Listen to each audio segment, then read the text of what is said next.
Hey, it's Sean with Seattle Coffee Gear, and welcome to the second video of our Dial-In series.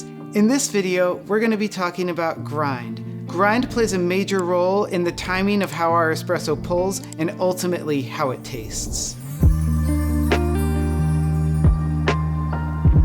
The visualization I use when picking grind size is pouring water over gravel versus pouring water over sand.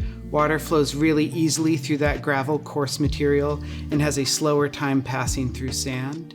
In general, when we're starting our espresso journey, we want our coffee to extract in about 30 seconds. So if 15 seconds have passed and I've already gotten out my full dose of coffee, I need to move my grind size smaller or finer to slow that water down and hit 30 seconds.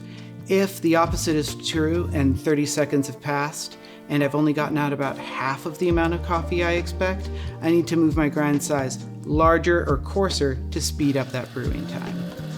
Oftentimes, a shot that pulls too quickly will have an acidic or sour flavor, and a shot that pulls too slowly will have a more bitter and pungent flavor.